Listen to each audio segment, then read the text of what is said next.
चलो साथियों, आपको इसमें LHB कोच और 2-4 प्रश्न अलग भी है सॉरी, उससे अवगत करा देते हैं।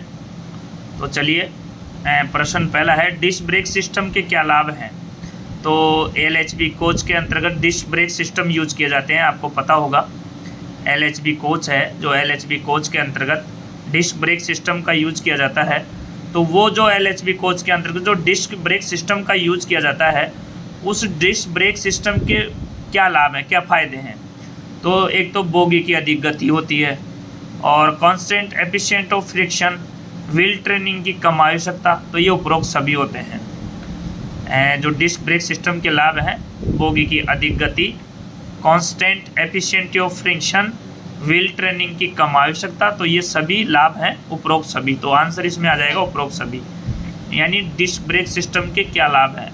LHB कोच के अंतर्गत जो बोगी होती है, LHB कोच में फिएट बोगी लगाई जाती है। फिएट बोगी में जो ब्रेक सिस्टम होता है वो डिस्क ब्रेक सिस्टम होता है। तो वो डिस्क ब्रेक सिस्टम के क्या क्या लाभ हैं। तो बोगी की अधिक गति, constant efficient of friction, wheel training की कम आवश्यकता। तो ये सभी उसके लाभ हैं। तो आपका आंसर हो जाएगा उपरोक्त सभी। नेक्स्ट है, LHB कोच में कितने या डैम्पर लगे होते हैं। तो मैं आपको बता दूं साथियों, LHB कोच में पूछा है यहाँ। अगर यही प्रश्न ये पूछ लेता कि LHB कोच में एक बोगी में कितने डैम्पर लगे होते हैं, तो एक बोगी में 2 डैम्पर लगे होते हैं और एक कोच में 4 डैम्पर लगे होते हैं। तो यहाँ मैं सारे विवरण बता देता हूँ आपको। यहाँ LHB कोच में 4 प्रकार के शॉक अब्जर्वर्स यूज किए जाते हैं, यानी 4 प्राइमरी, 2 सेकेंडरी, 1 लेटरल, 2 या डैम्पर। ये एक बोगी का है जिसमें ये 9 जाते हैं। 4 प्राइमरी, 2 सेकेंडरी, 1 लेटरल और 2 या डैम्पर, यानी एक बोगी में 9 जाते हैं। तो दोनों बोगियों में 18 नग होते हैं। लेकिन यहाँ जो पूछा है या डैम्पर के लिए पूछा है ओनली, कि एक कोच में कितने या डैम्पर होते हैं। तो एक कोच में 4 होते हैं और बोगी के लिए पूछे तो 2 होते हैं। तो एक LHB कोच में 2 फिएट बोगी लगाई जाती है। तो एक फिएट बोगी में 2 या डैम्पर होते हैं। तो जब 2 बोगी लगेगी तो 4 हो जाएंगे एक कोच में। तो यहाँ जो प्रश्न है आपका वो यही है कि एक LHB कोच में कितने या डैम्पर लगे होते हैं। तो वो 4 लगे होते हैं। नेक्स्ट प्रश्न है, बहुत अच्छा प्रश्न है, the colour of BPC of CC rack, यानी कि CC ब्रेक पावर सर्टिफिकेट और CC, यहाँ दोनों की फुल फॉर्म मैं बता दूं साथियों आपको। BPC की फुल फॉर्म होती है ब्रेक पावर सर्टिफिकेट और CC की फुल फॉर्म होती है क्लोज सर्किट। तो यहाँ होता है the colour of brake power certificate of close circuit rack is.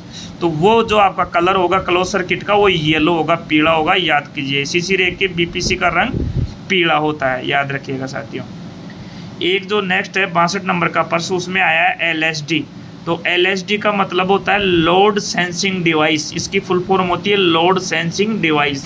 तो विच device use in BLC wagon instead of MPT load device. तो वहाँ जो यूज की जाती है वो की जाती है लोड सेंसिंग डिवाइस, यानी कि LSD। MPD लोड डिवाइस के स्थान पर BLC वैगन में किस डिवाइस का प्रयोग किया जाता है। तो वहाँ LSD का किया जाता है लोड सेंसिंग डिवाइस।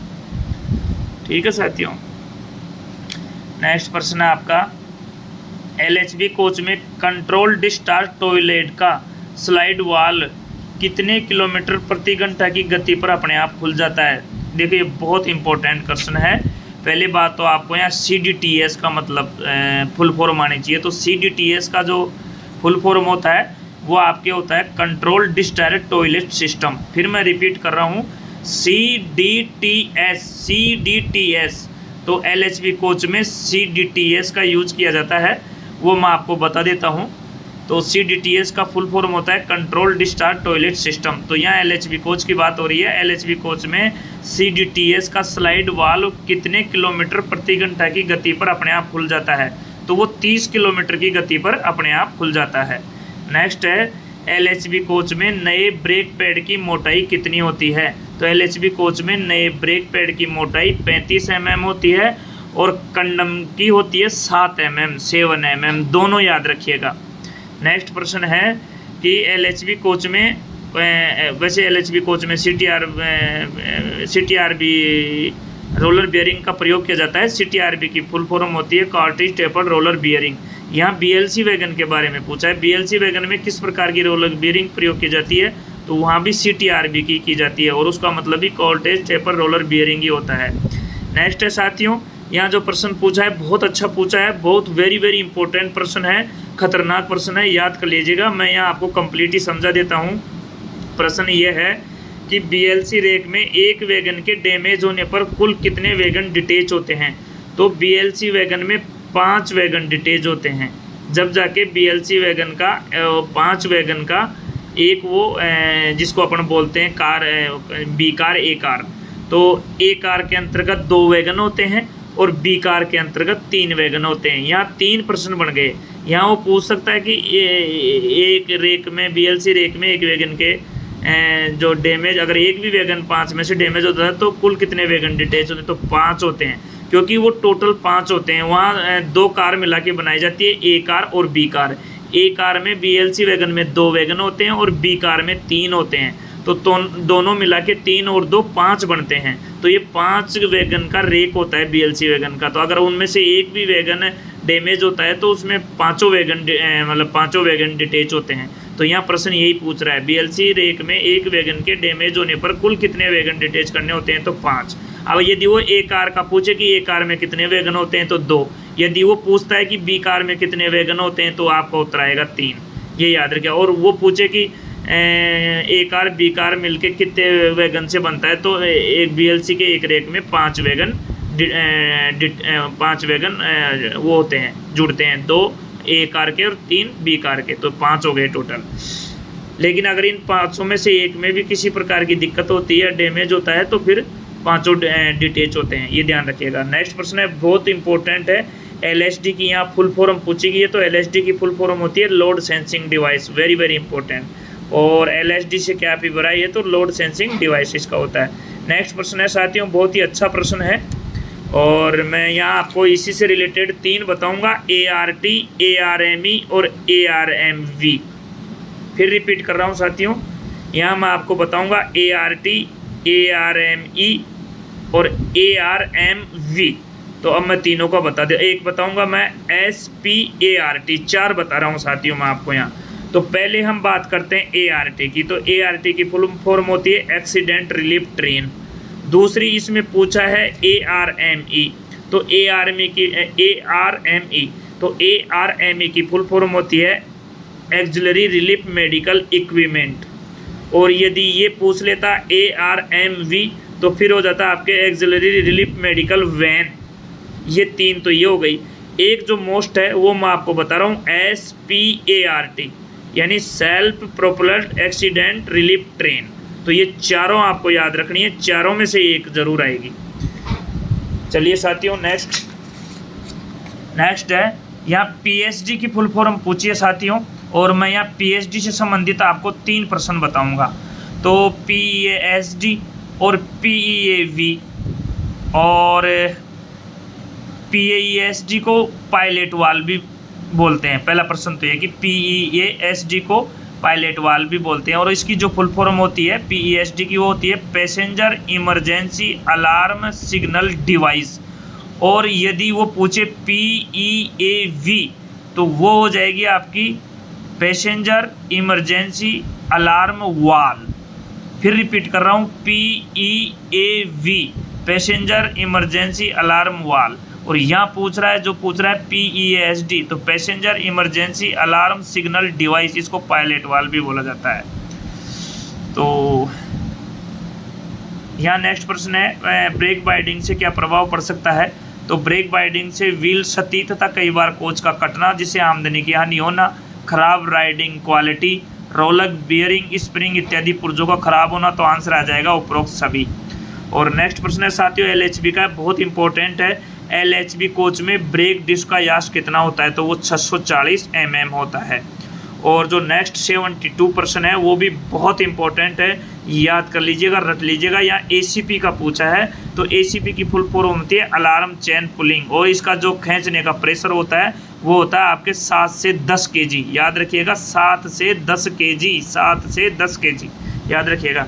अब नेक्स्ट है जो PEAV पूछा है, तो पैसेंजर इमरजेंसी अलार्म वाल हो जाएगा इसका। नेक्स्ट पूछा है CR की फुल फॉर्म, तो control reservoir. Meaning of CR, तो कंट्रोल रिजर्वायर। अब नेक्स्ट प्रश्न है जो वो भी बहुत अच्छा प्रश्न है कि कितने व्हील्स पर हैंड ब्रेक लगाए जाते हैं। ये वैगन में लगाए जाते हैं हैंड ब्रेक, तो ये कितने व्हील्स पर लगाए जाते हैं, तो ये 2 व्हील्स पर लगाए जाते हैं, ध्यान रखिएगा। और जो नेक्स्ट प्रश्न है वो भी बहुत अच्छा प्रश्न है, interval of pest control in AC coaches, यानी एसी कोचेज में पेस्ट कंट्रोल का अंतराल क्या है, तो वो 1 महीना है साथियों, याद रखिएगा, बहुत अच्छा प्रश्न है। नेक्स्ट पूछा है आपके आईसीएफ कोचेज का आयोज कितने माह पर होता है, तो मैं आपको यहाँ आईसीएफ और एलएचबी दोनों को बता देता हूँ ताकि आपको एलएचबी में भी आप कंफ्यूज नहीं हो। तो मैं पहले तो बताऊंगा आपको एलएचबी का आयोज होता है 18 माह पर, और एलएचबी का पीओच होता है 36 माह पर।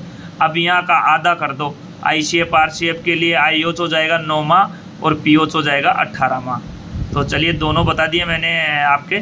नेक्स्ट प्रश्न है साथियों, what type of brake blocks are used in bogie mounted brake system, यानी बोगी माउंटेड ब्रेक सिस्टम में किस टाइप के ब्रेक ब्लॉक लगाए जाते हैं, तो वो आपके लगाए जाते हैं के टाइप के, नहीं, वो लगाए जाते हैं आपके एल टाइप के लगाए जाते हैं साथियों। और यहाँ 2 चीज़ याद रखिएगा, एक होता है BMBS यानी बोगी माउंटेड ब्रेक सिस्टम, और एक होता है BMBC यानी बोगी माउंटेड ब्रेक सिलेंडर। तो जहाँ BMBC आ जाता है वहाँ के टाइप के लगाए जाते हैं, और जहाँ BMBS आ जाता है वहाँ एल टाइप के लगाए जाते हैं।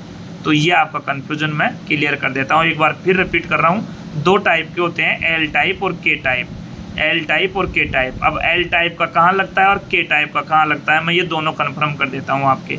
तो यहाँ 2 होते हैं, BMBS और BMBC। तो बोगी माउंटेड BMBS का होता है बोगी माउंटेड ब्रेक सिस्टम, और BMBC का मतलब होता है बोगी माउंटेड ब्रेक सिलेंडर। तो बोगी माउंटेड ब्रेक सिस्टम में एल टाइप और बोगी माउंटेड ब्रेक सिलेंडर में के टाइप के लगाए जाते हैं। तो ये याद रखिएगा, दोनों मैंने क्लियर कर दें। C class ODC be operated, C class ODC को कब चलाया जाता है, तो दिन के समय चलाया जाता है। वेरी वेरी इंपॉर्टेंट प्रश्न साथियों, याद रखिएगा, रट लीजिएगा। सी क्लास ओडिसी बी ऑपरेटेड, तो ये डे टाइम में चलाया जाता है।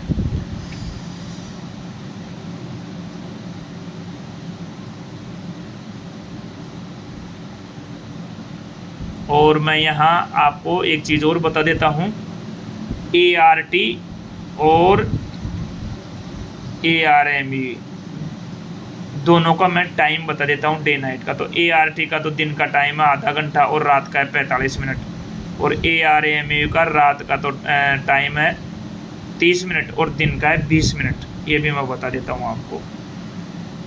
नेक्स्ट है, रेलवे बोर्ड के निर्देशानुसार प्राइमरी मेंटेनेंस के दौरान 24 कोचेज की ट्रेन को रखरखाव के लिए कितना समय देना चाहिए, तो 6 घंटे। विश्व पर्यावरण दिवस कब मनाया जाता है, 5 जून को। डिस्कवरी ऑफ इंडिया किसने लिखी, जवाहरलाल नेहरू ने लिखी। राजघाट किस नेता का समाधि स्थल है, तो महात्मा गांधी का है। भारतीय नागरिक के लिए सर्वोत्तम पुरस्कार कौन सा है, तो वो भारत रत्न है, ध्यान रखिएगा। Gauging of CBC centre buffer coupler is done when, तो नकल इन क्लोज पोजिशन। देखिए यहाँ आपको क्लोज पोजिशन, जब नकल क्लोज पोजीशन में होती है तब gauging of centre buffer coupler का कार्य किया जाता है। तो ये किसी स्थिति में होनी चाहिए, क्लोज पोजीशन में होनी चाहिए। नेक्स्ट है, ये HOER से संबंधित है साथियों। Very good. HOER के अनुसार एक्सक्लूडेड कैटेगरी की क्या वैधानिक कार्य सीमा है, तो ये 48 घंटे हैं। यहाँ अगर इंटेंसिव के लिए 42 हैं, बाकी तीनों के लिए, इंटेंसिव के लिए 42 घंटे हैं, बाकी जो तीनों हैं आपके कंटिन्यूस, एक्सक्लूडेड और EI के लिए 48 घंटे हैं, याद रखिएगा। अगर वो इंटेंसिव की पूछे तो 42 घंटे और बाकी तीनों की 48 घंटे। नेक्स्ट प्रश्न है साथियों, बहुत अच्छा प्रश्न है। ये प्रश्न है 87 नंबर का प्रश्न है। कर्मचारी को मेजर पेनल्टी देने के लिए जारी की जाती है, तो SF5 जारी की जाती है, और माइनर पेनल्टी के लिए, छोटी शास्ति के लिए SF11 दी जाती है। जांच अधिकारी की नियुक्ति SF7 होता है, और निलंबन के लिए SF1, डीम्ड सस्पेंशन के लिए नियम SF2, और आपकी होती है निर्वापत्तों की स्वीकृति के लिए SF3, और निलंबन से बहाली के लिए SF4, और आपके जो रेलवे से सेवानिवृत्त कर्मचारी होता है उसको आरोप पत्र देने के लिए SF14 का प्रयोग किया जाता है। और SF9 हटा दिया गया है। तो ये थी मोस्ट जो मैंने सभी आपको बता दी। समझा गया निलंबन या प्रमाणित निलंबन या डीम्ड सस्पेंशन के लिए SF2 आता है, जांच अधिकारी की नियुक्ति के लिए SF7 आता है, और बड़ी शास्त्री के लिए SF5, छोटी शास्त्री के लिए SF11, मैंने मोस्ट बताया। निर्वापत्तों की स्वीकृति के लिए SF3 और निलंबन से बहाने के लिए SF4। ये मैंने मेन आपको सारे बता दिए हैं। तो चलिए नेक्स्ट है, कौन सा पास रेलवे में बंद कर दिया गया? प्लेटिनम पास अब बंद कर दिया गया है। आपके CWM साहब को, DRM साहब को सिल्वर पास मिलता है। एक बार फिर रिपीट करता हूँ, वर्कशॉप में CWM को, डिवीजन में DRM साहब को सिल्वर पास मिलता है। नेक्स्ट है, बहुत अच्छा प्रश्न है साथियों। यदि पति तथा पत्नी दोनों रेलवे में 4200 ग्रेड पर कार्य कर रहे हैं, यानी JEE grade pay, JEE grade होता है 4200, MCM का भी 4200 होता है, स्टेशन मास्टर को भी 4200 होता है। तो 4200 ग्रेड पे कार्य कर रहे हैं, यानी कि लेवल 6 की बात हो रही है, और 35,400 इसकी बेसिक होती है। तो उन्हें कुल कितने सुविधा पास सेट के लिए पात्र होंगे? तो 6 सेट के लिए सुविधा पास के होंगे, क्योंकि 3 पति को मिलेंगे, 3 मिलेंगे आपकी पत्नी को। तो 3 पति के 3 पत्नी के 6 सेट हो गए। लेकिन एक ध्यान यहाँ रखने वाली सबसे ज़रूरी बात यह है कि पास तो उनको डबल मिल जाएंगे, लेकिन अगर वो एक ही स्टेशन पे कार्य कर रहे हैं तो दोनों को अलग अलग क्वार्टर अलॉट नहीं होगा, उनको क्वार्टर एक ही अलॉट होगा, और दोनों का HRA उड़ेगा पेमेंट में से। HRA दोनों को कटेगा और क्वार्टर एक मिलेगा, एक ही स्टेशन पे कार्य कर रहे हैं। तो ये ध्यान रखने वाली बात है। हाँ, पास ज़रूर डबल हो जाएंगे, पत्नी के 3 और पति के भी 3, तो टोटल 6 सेट हो जाएंगे। यहाँ जो नेक्स्ट प्रश्न दिया गया है वो भी बहुत अच्छा है। एक 7 वर्षीय बच्चा कितना पैसा देकर ट्रेन में यात्रा कर सकता है? तो वो 50% पैसा देकर, यानी किसी भी श्रेणी में 50% दे करके, यानी कि ये जो 7 वर्षीय बच्चा है इसकी उम्र 12 वर्ष तक है। मैं बता दूं, आपको क्लियर कर दूं, 12 साल तक का जो बच्चा होता है, अब यहाँ 7 वर्ष पूछा है, कोई बात नहीं, या 6 वर्ष भी पूछ सकता था, 5 वर्ष भी पूछ सकता था, 3 साल भी पूछ सकता था, 10 साल भी पूछ सकता था, 12 वर्ष भी पूछ सकता था। तो 12 वर्ष तक का जो बच्चा होता है वो किसी भी श्रेणी में आधे किराए पर यात्रा कर सकता है ट्रेन में। ध्यान रखिएगा साथियों, अगर आपको अब तक ध्यान नहीं था तो ध्यान रखिएगा। नेक्स्ट प्रश्न है, रेल कर्मचारी को कौन सा पास दे ही नहीं है? तो रेल कर्मचारी को सुविधा पास मिलता है, ड्यूटी पास मिलता है, निवासी कार्ड पास मिलता है, स्कूल पास उसके बच्चे को मिलता है, जो कि कम से कम 40 किलोमीटर से अबोव हो, और वो किसी स्कूल मान्यता प्राप्त संस्थान में पढ़ रहा हो या पढ़ रही हो, तो उसको स्कूल पास दिया जा सकता है। हाँ, यदि बच्चे की एज 18 साल से कम है तो उसमें अभिभावक का नाम जोड़ा जा सकता है। ये थे साथियों महत्वपूर्ण क्वेश्चन। नेक्स्ट है, यहाँ मैं लास्ट प्रश्न ले रहा हूँ साथियों इस वीडियो में, वीडियो काफ़ी बड़ा हो गया है। यदि किसी कर्मचारी ने वर्ष 2004 से सेवा प्रारंभ की है तो वर्ष 2005 में उसे कितने सुविधा पास सेट मिलेंगे?